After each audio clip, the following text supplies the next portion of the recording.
Okay, dobar dan, dobro večer, dobro jutro. My name is Ilan Mor. I'm the ambassador of the State of Israel here in Croatia. I came here on January 2019, so I have been here almost 2 years. 9th of November 1947 in New York, the General Assembly of the United Nations voted for the partition of Palestine at the time into two states, a Jewish state and an Arab state.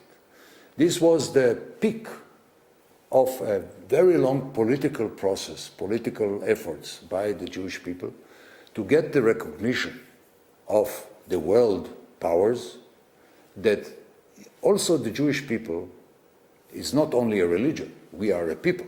We deserve the right of self-determination. And what is self-determination, if not to have a state of your own for yourself? This process started not very far away from here in Budapest by a Jewish guy called Theodor Herzl. He started this process of getting the recognition and the approval of the world that the Jewish people must have a place of its own. And I think the Holocaust, after the Second World War, this process has been accelerated and culminated on the 29th of November 1947.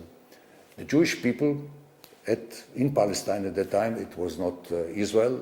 Israel has been established only a year later, in 1948. We are talking about 1947. So the Jewish minority at that time, we were 600,000 people. That's all. We were very happy because this was for the first time in the history, after the destruction of the two temples in the land of Israel at the ancient time, that we are going to have our own state to live there as Jewish people free from persecution and anti-Semitism. We accepted the resolution, the idea to divide the land. The Arab side didn't do it. And that's why this is actually the beginning, or I said in the middle of the process of what is being known the Arab-Israeli conflict, because the Arab countries at the time, today is totally different, but at that time the Arab countries didn't accept the idea of having a Jewish state in the land of our ancestors, Abraham, Isaac and Jacob. I've been ambassador, previously I've been ambassador to Hungary, and then I was a deputy ambassador in Berlin, which is for Israel, as you probably understand, a very important post. So a deputy ambassador in Berlin is an equivalent or equals to many other ambassador posts of the State of Israel elsewhere in the world.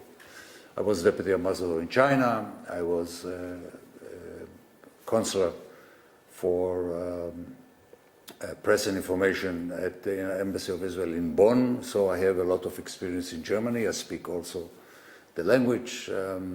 I follow the Bundesliga, of course. You know, my team is Hertha Berlin, naturally. Yeah, I know.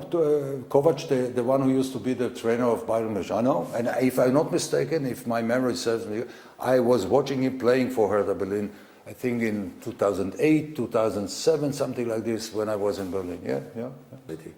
As much as we are ready to serve our country, on one hand, on the other hand, we pray that one day will come in which the army will be a ceremonial army, like in many other countries in Europe, for example. You know, when I was in the army, my wife was in the army, and we had two great children now. They are grown up now. They served also in the army, and we said to each other, my wife and I, let's hope that our children, when they were born, will not serve in the army, but my children served in the army. Now I have grandchildren. I hope they will not be forced to serve in the army. Well, in the field of the defense industry, we had almost a big success. Last year, we have signed, or 2 years ago, we have signed an agreement to sell 12 F-16 Barak to Croatia. The deal, unfortunately, didn't come through.